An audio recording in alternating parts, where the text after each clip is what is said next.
Good morning student. हम पढ़ रहे थे क्लास 10th की साइंस, जिसमें अपना लेसन चल रहा था, लेसन नंबर 4, कार्बन एवं उसके यौगिक। तो देखिए, कार्बन एवं उसके यौगिक में अपन ने कल पढ़ी थी कार्बनिक या हाइड्रोकार्बन की जो यौगिक होते हैं उनकी अभिक्रियाएं अपन ने शुरू की थी, जिसमें दहन अभिक्रिया और ऑक्सीकरण अभिक्रिया अपन ने देख ली थी। इससे पहले अपन ने विभिन्न प्रकार के कार्बनिक यौगिक, एल्केन, एल्कीन, एल्काइन श्रेणियों के उनके नामकरण के नियमन, ये सब अपन ने पढ़े। तो नामकरण इंपॉर्टेंट है, हर साल क्वेश्चन पूछा जाता है। ठीक है, आज दहन और दहन और जो हमारी दहन ऑक्सीकरण अभिक्रिया थी, उसके बाद आज अपन आगे लेके चलते हैं उसको, और तीसरी अभिक्रिया अपन पढ़ते हैं जो है संकलन अभिक्रिया। देखिए, संकलन अभिक्रिया में क्या होता है? संकलन अभिक्रिया में क्या होता है, देखिए, किसे कहते हैं संकलन अभिक्रिया? ऐसी अभिक्रिया जिनमें किसी उत्प्रेरक की उपस्थिति में असंतृप्त हाइड्रोकार्बन में हाइड्रोजन जोड़कर क्या बनाया जाता है, उसको संतृप्त हाइड्रोकार्बन में बदला जाता है, उसे अपन संकलन अभिक्रिया कहते हैं। जो असंतृप्त हाइड्रोकार्बन होते हैं, अर्थात जिसमें कार्बन कार्बन के बीच क्या होता है, डबल बॉन्ड या ट्रिपल बॉन्ड, द्विबंध या त्रिबंध होता है, उसमें हाइड्रोजन जोड़कर क्या करते हैं हम, उसको बंध को तोड़कर उसको संतृप्त यानी एक सिंगल बॉन्ड, एकल बॉन्ड वाले बंध वाले यौगिक बनाते हैं। तो ऐसी अभिक्रिया, देखिए, ऐसी अभिक्रिया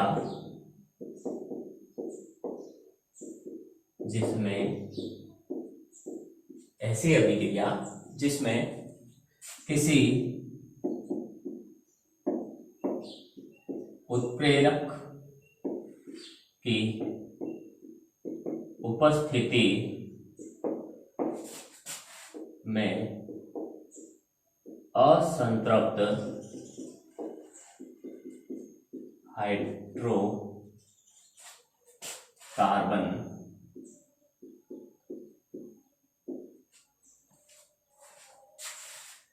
यौगिक में हाइड्रोजन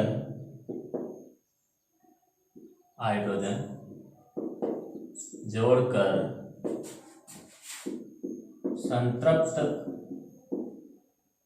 हाइड्रोकार्बन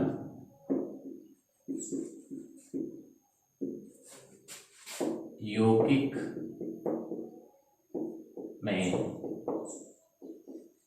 बदला जाता है। ठीक है, तो उसे अपन क्या कहते हैं, संकलन अभिक्रिया कहलाती है। वो क्या कहलाती है, संकलन अभिक्रिया कहलाती है। वो क्या कहलाती है, हमारी संकलन अभिक्रिया कहलाती है। जैसे निकल या निकेल की उपस्थिति में अपन क्या करते हैं, वनस्पति तेलों का वनस्पति घी या जंतु वसा में क्या होता है, बदलना होता है। ये एक एग्जाम्पल है संकलन अभिक्रिया का। जैसे एग्जाम्पल अपन देखिए, जैसे निकेल उत्प्रेरक की उपस्थिति में वनस्पति तेल का वनस्पति घी या जंतु वसा में बदलना। ठीक है, ये एक एग्जाम्पल है जंतु वसा। अपन जो डालडा घी जिसे अपन कहते हैं, वनस्पति घी, खोट या घी जिसे कहते हैं, नकली घी, ठीक है, वो कैसे बनाया जाता है, वो तेल के संकलन अभिक्रिया द्वारा। ठीक है, तो देखिए, वनस्पति तेल क्या होता है, देखिए इस प्रकार से। ठीक है, अब डबल बॉन्ड होता है इसमें कार्बन कार्बन के बीच, ठीक है। ये अपना वनस्पति घी तेल है, ठीक है। इसमें निकेल उपस्थिति में निकेल उत्प्रेरक, ठीक है, इसकी उपस्थिति में हाइड्रोजनीकरण करवाया जाता है। संकलन अभिक्रिया में हाइड्रोजनीकरण का मतलब है हाइड्रोजन जुड़ती है, ठीक है। तो क्या बनता है, सी,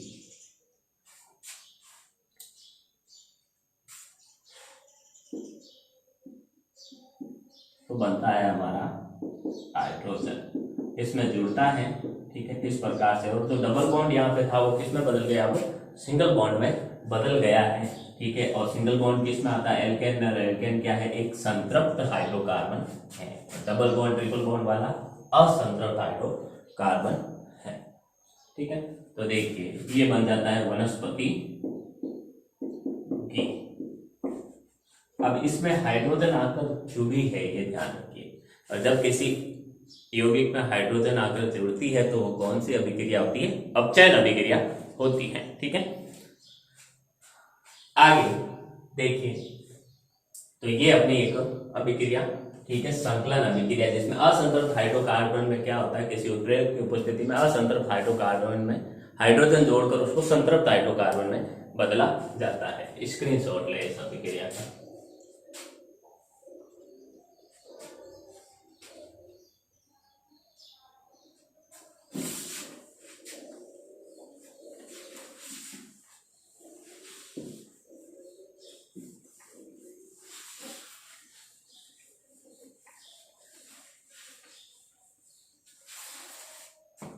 तो देखिए आगे, अगला है प्रतिस्थापित अभिक्रिया। चौथी अभिक्रिया होती है प्रतिस्थापित अभिक्रिया।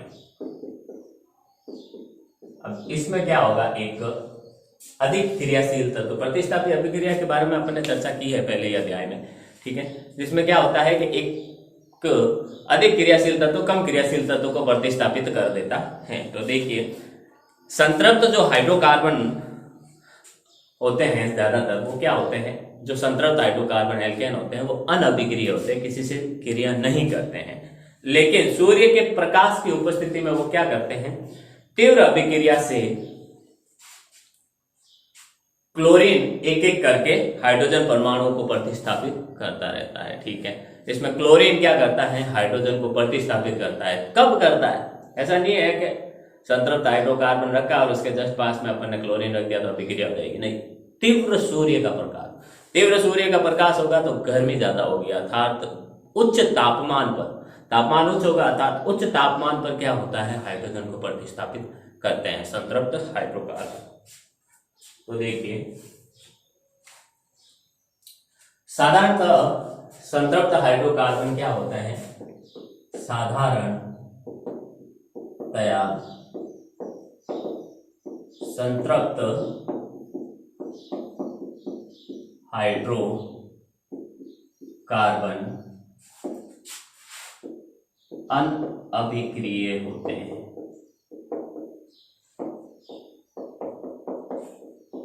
अनअभिक्रिय होते हैं मतलब अभिक्रिया नहीं करते हैं, ठीक है। लेकिन फिर भी सूर्य के तीव्र प्रकाश की उपस्थिति में, सूर्य का तेज प्रकाश हो लेकिन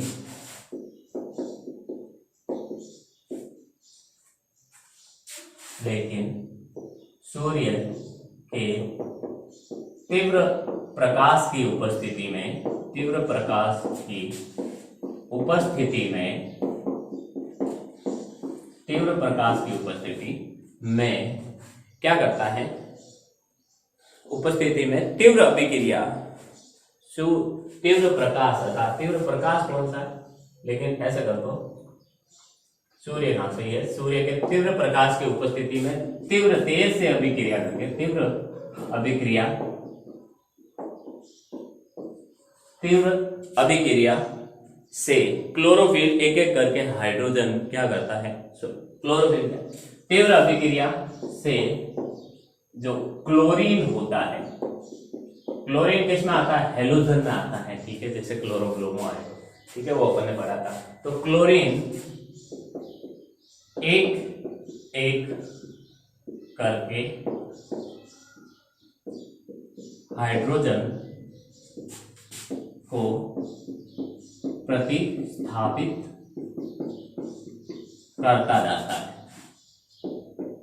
करता है, अर्थात वो हाइड्रोजन को हटाएगा, एक क्लोरीन जुड़ेगा, दूसरा हाइड्रोजन को हटाएगा, एक क्लोरीन और जुड़ जाएगा उसमें। ठीक है, तो देखिए एग्जाम्पल देखिए, जैसे अपन CH4 प्लस क्लोरीन की अभिक्रिया करवाते हैं। ठीक है, Cl2 की अभिक्रिया करवाते हैं, किसमें? सूर्य के प्रकाश की उपस्थिति में। ठीक है, सूर्य का प्रकाश की उपस्थिति, सूर्य के प्रकाश की उपस्थिति में जब अपन अभिक्रिया करवाते हैं तो क्या होता है, देखिए CH4, इसमें क्या होगा, सूर्य का प्रकाश है, क्लोरीन है और ये संतृप्त हाइड्रोकार्बन है। कौन है ये? मेथेन। क्या है ये? मेथेन। ठीक है, तो देखिए मेथेन, इसमें क्या होगा, ये क्लोरीन हाइड्रोजन को प्रतिस्थापित करेगा, एक हाइड्रोजन को प्रतिस्थापित करेगा और क्या होगा, उसके हाइड्रोजन की जगह खुद जुड़ जाएगा, तो बनेगा CH3। एक हाइड्रोजन निकल गया और उसके साथ क्या जुड़ गया, क्लोरीन, और वो हाइड्रोजन जुड़ के, वो हाइड्रोजन यहां से निकला, Cl जो एक बचा था उससे क्रिया करके क्या बन गया, HCl। ठीक है, अर्थात ये क्रिया इस प्रकार से होती है। देखिए ये CH4 है और ये अपना Cl। ठीक है, यहां से एक हाइड्रोजन हटता है और एक क्लोरीन आता है, तो देखिए कैसे बनता है, CH H H और इधर एक हाइड्रोजन हट गया और क्या आके जुड़ गया, क्लोरीन आकर जुड़ गया। ठीक है, प्लस क्या बनता है, यहां से एक क्लोरीन चला गया, यहाँ हाइड्रोजन जो निकला वो जाकर इस Cl से क्रिया कर लेता है, बनाता है HCl। ठीक है, तो ये इस प्रकार से क्रिया होती है, CH3 बनता है। ठीक है, CH3 बनता है और CH3Cl और HCl बनता है। ठीक है, तो ये अभिक्रिया आप नोट कर लीजिए, स्क्रीनशॉट ले लीजिए आप।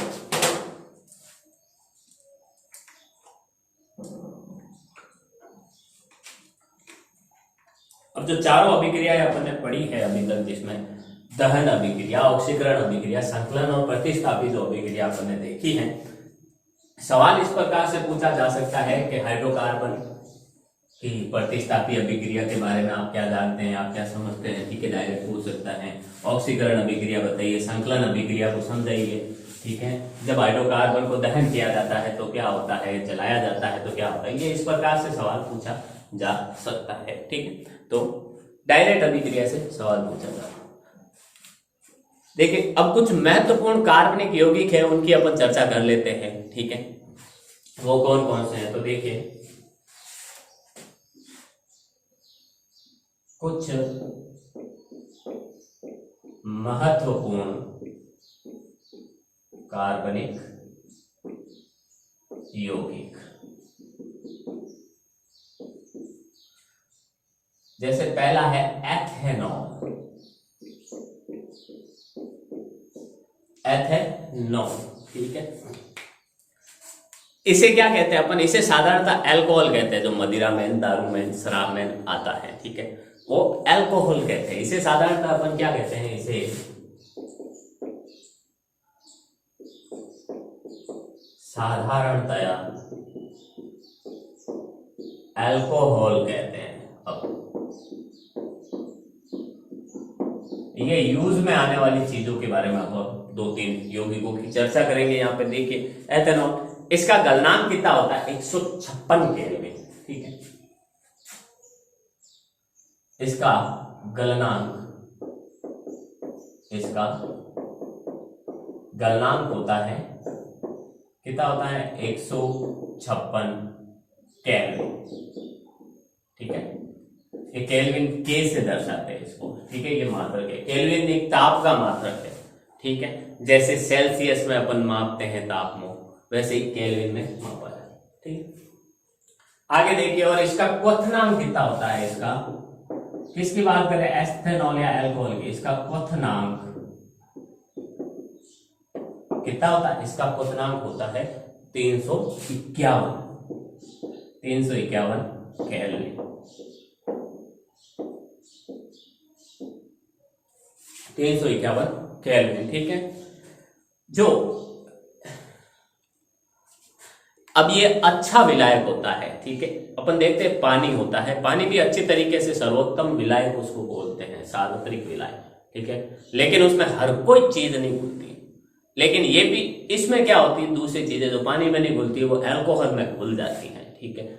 और जो जिसमें कोई पदार्थ घुलता है उसे विलायक कहते हैं, और जो पदार्थ घुलता है उसे विलेय कहते हैं। तो ये एक अच्छा विलायक है, अर्थात अपने अंदर चीजों को घोलने की क्षमता रखता है। तो ये अच्छा विलायक होने के कारण इसका उपयोग क्या करते हैं, tincture, iodine, cough syrup, tonic जैसी औषधियों में होता है, ठीक है। औषधियां, दवाइयां बनाने में काम में लिया जाता है, ठीक है। यह एक अच्छा विलायक होने के कारण इसका उपयोग किसमें किया जाता है, tincture, iodine, cough syrup, tonic जैसी औषधियों में किया जाता है। कफ, अपन जाते हैं खांसी होती है ना, कहते हैं हमारे कफ पड़ रहा है, कफ आ रहा है मुंह में, कफ जम गया है गले में, वो कफ को फिर अपन को जो दवाई देता है, एक डॉक्टर दवाई देता है, मेडिकल शॉप से हम दवाई लेते हैं पीने की, वो कफ सिरप होता है, और उस कफ सिरप में जो दवाई घोली जाती है उसमें घोलने का कार्य अल्कोहल करता है, ठीक है। कफ सिरप, टॉनिक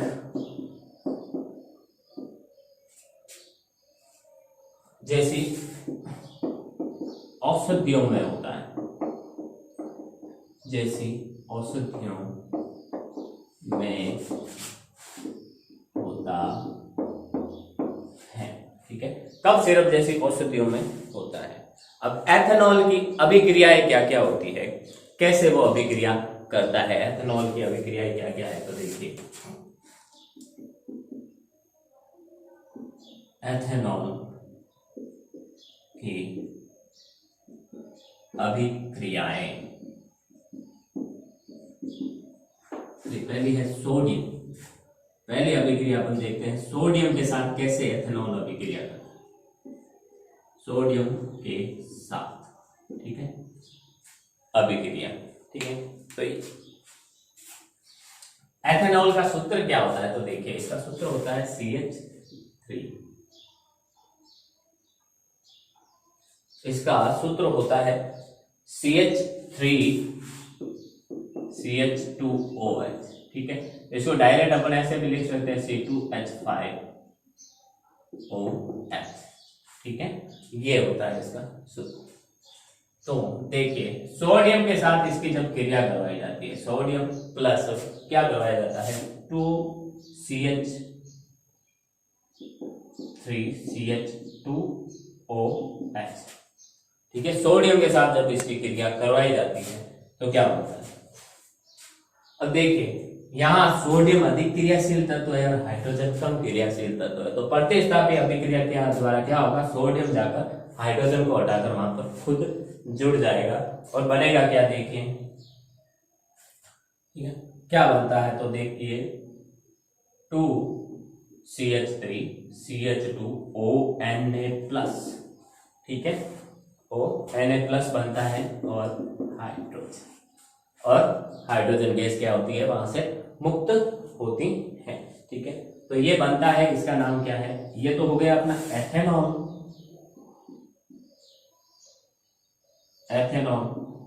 ठीक है। और ये होता है सोडियम एथोक्साइड,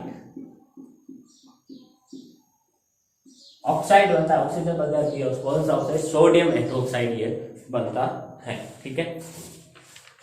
आगे देखिए अब दूसरी अभिक्रिया अपन देखते हैं, पहले इसका स्क्रीनशॉट ले आप।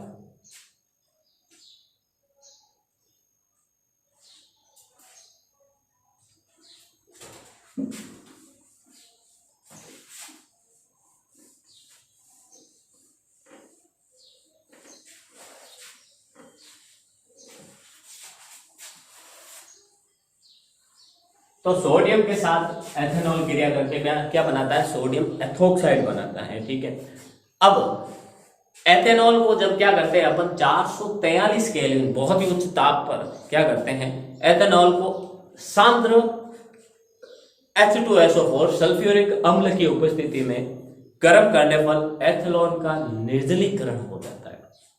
ठीक है, एथेनॉल का निर्जलीकरण हो जाता है, अर्थात उसमें से हाइड्रोजन निकल जाती है और इलेक्ट्रॉन जो एल्केन के एथेनॉल के कार्बन कार्बन के बीच जो एकल बंध होता है वो निकलकर क्या हो जाता है, वहां पर डबल बॉन्ड बन जाता है। निर्जलीकरण का मतलब है उस एथेनॉल में से जल का एक अणु अलग हो जाता है। तो देखिए कैसे होता है, अगली देखिए बी जो अभिक्रिया है, 443 केल्विन ताप पर एथेनॉल 443 केल्विन ताप पर एथेनॉल की अभिक्रिया एथेनॉल को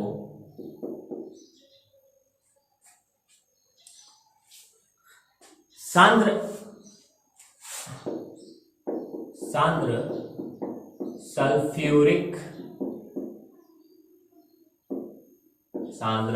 सल्फ्यूरिक अम्ल के साथ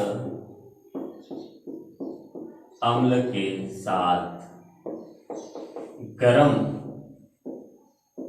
करने पर एथेनॉल का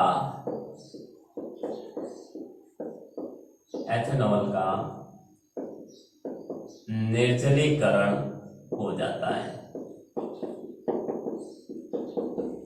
अर्थात एथेनॉल में से एक H2O या जल का अणु अलग हो जाता है। देखिए कैसे होता है, इसको अपन देखते हैं, CH3CH2OH, ये तो हमारा होता है एथेनॉल। ठीक है, ये तो हमारा क्या होता है, एथेनॉल। ठीक है, इसमें जब अपन क्या करते हैं, गरम करते हैं किसके साथ, सांद्र H2SO4 सांद्र सल्फ्यूरिक अम्ल के साथ अपन गर्म करते हैं, तो ये जो देखिए एक हाइड्रोजन यहां से निकल जाती है। ठीक है, यहां से एक हाइड्रोजन निकल जाती है। ठीक है, तो क्या बनता है, यहां बनता है CH2। ठीक है, और यहां तो CH2 अलग ही होता है, ये हाइड्रोजन यहां से अलग होकर इस OH से जुड़ जाता है और बनाता क्या है, H2O। ठीक है, अब यहाँ पर CH2 था और यहाँ पर CH2 बन गया है, तो CH2 अब ये अगर CH2 है, ठीक है, और ये CH2 है, अगर अपन इसकी संरचना देखें, ठीक है, इसकी संरचना देखें तो ये है हाइड्रोजन, ये है हाइड्रोजन। ठीक है, ये हाइड्रोजन, ये हाइड्रोजन और ये इनके बीच में हम जानते हैं कि कार्बन के पास टोटल कितने 4 इलेक्ट्रॉन होते हैं फ्री। ठीक है, 4 इलेक्ट्रॉन फ्री होते हैं, लेकिन अभी इसके पास कितने इलेक्ट्रॉन थे, 4 थे, लेकिन 3 तो इसने 2 तो हाइड्रोजन से और एक ये बंध बनाने में काम में ले लिया, तो भी इसके पास अभी 1 इलेक्ट्रॉन बचा है, इसके पास भी अभी 1 इलेक्ट्रॉन बचा है, इसके पास भी क्या बचा है, 1 इलेक्ट्रॉन बचा है। तो ये दोनों ही एक एक इलेक्ट्रॉन का साझा करते हैं, इलेक्ट्रॉन युग्म बनाते हैं और बना क्या लेते हैं, दोनों के बीच एक बंध बना लेते हैं। तो ये इधर सेम ऐसे ही होता है। ठीक है, ये डबल बॉन्ड बन जाता है। तो ये हमारे बनता है मैथ एथ, 2 कार्बन हो तो एथ, डबल बॉन्ड है तो एल्केन श्रेणी और एल्केन श्रेणी का जो अनुलग्न होता है वो क्या होता है, ईन होता है। तो ये बनता है हमारा एथीन, क्या बन जाता है, एथीन बन जाता है। अब देखिए अल्कोहल की पहचान करने के लिए हम क्या करते हैं, अल्कोहल की पहचान करने के लिए इसमें रंजक मिलाकर, कोई कलर मिलाकर इसका रंग नीला बना दिया जाता है, इसे विकृत अल्कोहल कहते हैं। अल्कोहल की पहचान के लिए अल्कोहल में क्या करते हैं, कोई रंजक मिलाकर उसे नीला आसमान ब्लू बना देते हैं। इस ऐसा ब्लू जो अल्कोहल होता है उसे अपन विकृत अल्कोहल कहते हैं। ठीक है, नोट में लिखिए आप, अल्कोहल की पहचान करने के लिए इसमें रंजक मिलाकर इसे नीला बना दिया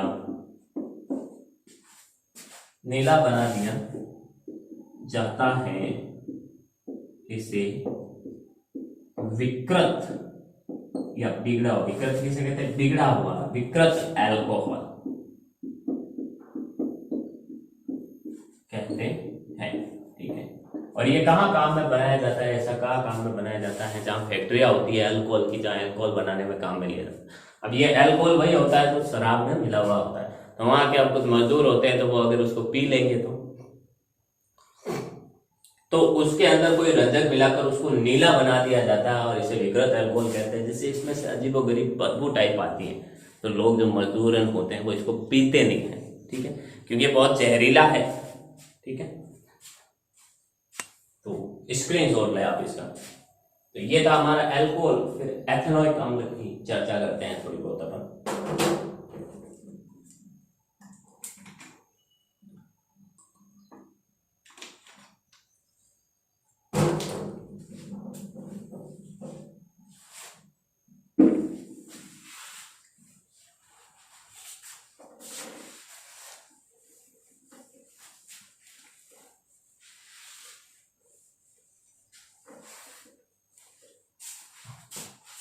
आगे देखिए, दूसरा जो यौगिक है हमारा एथेनॉइक अम्ल। एथेनॉइक अम्ल, ठीक है, दूसरा यौगिक। इसे साधारणतः अपन क्या कहते हैं? एसिटिक अम्ल कहते हैं। ठीक है, इसे साधारणतया किस नाम से जाना जाता है? एसिटिक अम्ल कहते हैं। एसिटिक अम्ल कहो या एथेनॉइक अम्ल कहो, एक ही बात है। ठीक है, इसका गलनांक 290 केल्विन होता है। ठीक है, इसका गलनांक 290 केल्विन। ठीक है, ये केल्विन होता है। केल्विन ताप का मात्रक है और इसे के से दर्शाते हैं। ठीक है, और इसका क्वथनांक 391 केल्विन होता है। क्वथनांक कितना होता है? 391 केल्विन होता है। क्वथनांक इसका कितना होता है? 391 केल्विन होता है। ठीक है, एसिटिक अम्ल के 3 से 4% विलयन को अपन सिरका कहा जाता है। एसिटिक अम्ल का 3 से 4% ले उसको पानी में या कहीं और घोल दे। ठीक है, तो वो जो विलयन बनता है वो कहलाता है हमारा सिरका। ठीक है, एसिटिक या इस एथेनॉइक अम्ल का, एसिटिक अम्ल का 3 से 4%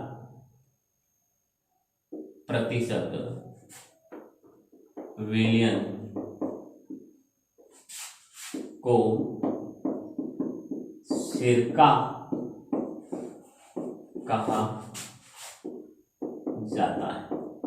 क्या कहा जाता है? इसको सिरका कहा जाता है। ठीक है, सिरका कहा जाता है, और इसे क्या करते हैं अपन? अचार के परिरक्षक के रूप में अपन जो देखते हैं, अचार के अंदर अचार काफी दिनों तक पड़ा रहता है। ठीक है, फिर भी खराब नहीं होता है, तो उसमें क्या मिलाया जाता है? सिरका मिलाया जाता है, जो उसको खराब होने से रोकता है, उसमें गंदी स्मेल आने से रोकता है, उसमें फफूंद का जो पनपने से रोकता है। ठीक है, परिरक्षक यानी उसकी चारों तरफ, उसके अचार के चारों तरफ आके उसकी रक्षा करता है। तो ये परिरक्षक का कार्य करता है, सिरका कहा जाता है। इसे अचार में परिरक्षक रक्षक के रूप में उपयोग किया जाता है। इसे परिरक्षक के रूप में क्या करते हैं अपन उपयोग करते हैं। ठीक है, आगे देखिए, जो शुद्ध एथेनोइक अम्ल होता है वो ठंडी जलवायु के शीत दिनों में जम जाता है। ठीक है, तो शुद्ध एकदम शुद्ध एथेनोइक अम्ल होगा वो ठंडी जलवायु में या सर्दी के दिनों में क्या होता है, जम जाता है। इसलिए इसे ग्लेशियल एसिटिक अम्ल कहते हैं। ठीक है, उसे क्या कहते हैं अपन, ग्लेशियल एसिटिक अम्ल। ग्लेशियल क्या होता है, बर्फ के पहाड़ होते हैं। ठीक है, बर्फ के पहाड़ होते हैं। वैसे ही शुद्ध एथेनोइक अम्ल क्या करता है, ठंड के समय ठंडी जलवायु में शीत के दिनों में क्या हो जाता है, जम जाता है, बर्फ के रूप में हो जाता है, इसलिए उसको ग्लेशियल एसिटिक अम्ल कहते हैं। ठीक है, शुद्ध एसिटिक अम्ल या एथेनोइक अम्ल, शुद्ध एथेनोइक अम्ल ठंडी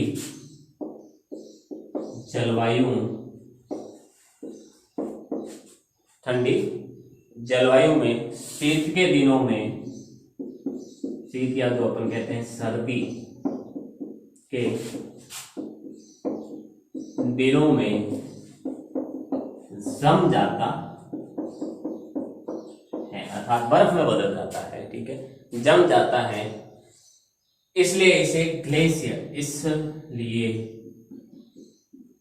इसे ग्लेशियर एसिटिक अम्ल कहते हैं। इसलिए इसे ग्लेशियर एसिटिक अम्ल कहते हैं। इसे अपन क्या कहते हैं, ग्लेशियल एसिटिक अम्ल कहते हैं। ठीक है, फिर एथेनोइक अम्ल की विभिन्न अभिक्रियाएं अपन आगे पढ़ेंगे। स्क्रीनशॉट ले आप इसका। तो ये थे हमारे कुछ यौगिक।